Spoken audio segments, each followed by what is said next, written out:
Պատերազմի ու պայթյունների աղմուկի մեջ հնչում է Վահեի խրոխտ ձայնը։ Հրաման է, այդ պահին ճակատագրական հրաման։ Կրակի պատասխանը Վահեի սրտի մոտ է հանգուցալուծվում, բեկորները հակառակ կողմից։ Իմ հավատարիմ ընկերներից մեկը կապը իմ վրա էր հենց այս հատվածում ու ինքը մտավ կապի այդ հանգույցի մեջ ու տրաքեց կապի հանգույցը հենց իմ սրտի հատվածում, այս մասում։ Անկեղծ այդ ժամանակ հրամանատարիս դեմքն եմ հիշում, երբ որ չոքել էր ու ուզում էր հասկանալ ինչ է կատարվում այդ ժամանակ, որովհետև անկեղծ աննկարագրելի էր այդ պայթյունը, որովհետև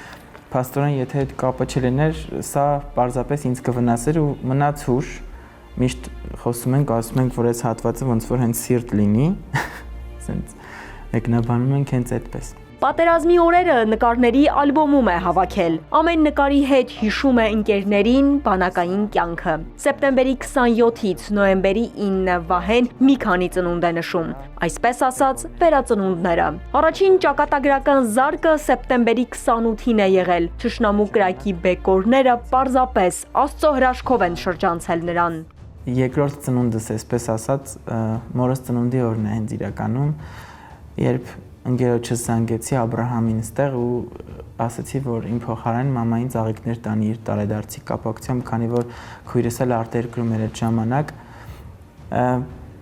Խոսացի մամայի հետ ու չգիտեմ խելքիս ինչ էր փչել, հենց կյանք կռիվ երգի այդ տողերը մեջ բերեի, թող գրկի քեզ ընկերս հիմա, իմ կողմից թող ասի քեզ իմ մամ, ու այդ տեքստն ասելուց հետո հենց իմ կողքը եղավ պայթյունը։ Մայրը միայն պայթյունի ձայնն է լսում եւ վերջ կապը կորում է։ Պատերազմի օրերին առաջնագծում է եղել նաեւ Վահեի հայրը, որպես կամավոր։ Ճշտել անընդհատ թե զոհվածների ցուցակներում հորդ անունը կա թե չկա, շատ անսիրտ է իրականում հնչում, որովհետեւ պատերազմի դաշտում բոլորն են հավասար, անկախ քո պաշտոնից, անկախ քո տարիքից ու անկախ քո դիրքորոշումից բոլորը հավասար են այդտեղ։ Հորս չհանդիպեցի ամբողջ պատերազմի ընթացքում, հետաքրքիրն է նա, որ պապան շատ ժամանակ եղել է հենց իմ կողքի պոստերում, հայրս էլ ասում է, որ իմ համար բոլոր տղաները Վահեներ էին այդ պահին ու կապ չուներ, որ իմ տղան չի այդտեղ։ Ավագ սերժանտը թանգարանային նմուշների պես խնամքով պահում է պատերազմի օրերից մնացած հողոտ տետրերը։ Էջերում կրակի հաշվարկներն ու ճշգրտված հարվածների նշումներն են։ Հենց այս հաշվարկների շնորհիվ ոչնչացվել է մի ամբողջ ստորաբաժանումներ ու մենք մեր խնդիրը կատարել ենք բավականին լավ ու բավականին մեծ արդյունք ենք տվել պատերազմի դաշտում ու իրականում Թշնամու անգրագիտությունը միանգամից երևում էր հենց սահմանին, որովհետև նրանք կրակում էին մեր վրա, բայց շատ հեռու մեզնից, շատ ժամանակ ու մեր հայոց բանակի սպայերի գրագիտությունը այս տետրերի արտացոլանքն է։ Պատերազմի դաշտում հրամանների ու անկանոն աղմուկի ֆոնին Վահեի երգը մի պահ լացնում էր կրակող զենքերի ձայնը։ Մի աղջիկ կա, որի թողել եմ քաղաքում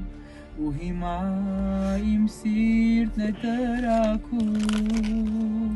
Այսօր նա կրկին երգում է, այս անգամ երազանքի մասին, հիշողությունների միջոցով պատմելով սրտի զգացածը։ Մինչև վերջանում կյանքի ու հանուն երազանքի սեփական արյան գնով եմ, ես քեզ կպահեմ։ Հիշում է, կարդում էին բոլոր նամակներն անխտիր, նամակներից մեկը մինչև հիմա պահում է։ Կապանցի 10-րդ դասարանցի Վահեի նամակը, մի քիչ հողոտ, պատերազմ տեսած հնամաշ թուղթը։ Նենց ջարդ տվեք, որ վախենան անգամ Հայաստանի անունը տան, պրոստը խնդրում եմ չզոհվեք, այդպես։ Նորակոչիկ ժամանակ 2020-ի ամռանը մի փոքր նոթատետրում նշում էր օրվա իրադարձությունները։ Որոշել էր մինչև ծառայության վերջ վավերագրել բանակային կյանքի հետաքրքիր դրվագները։ Նոթատետրի բոլոր էջերը չհասցրին թանաքոտվել։ Սկսվեց պատերազմը։ Երբ որ պատերազմն ավարտվեց, ինքան հետաքրքիր է միշտ քույրս ասան նայում, այստեղ գիծակաշած ու անցավ 3 ամիս գրառումներ էլ չեմ կատարում, որովհետև էլ գրառումներ կատարելու իմաստ չտեսա ես, որովհետև ամբողջ այդ գրառումները իմ մեջ էր ու անհնար էր թղթին հանձնել այդքան բան։ Հիմա քույրն է վերցրել գրիչ ու գրում է եղբոր պատմությունները։ Գիրք է ուզում հրատարակել պատերազմի օրերի մասին։ Իսկ Վահեն մի քանի օրից նորից կմիանա զինված ուժերին, այս անգամ 25 օրով։ Ալադավթյան, Ալեքսանդր Կիրոյան, Էպիկենտրոն։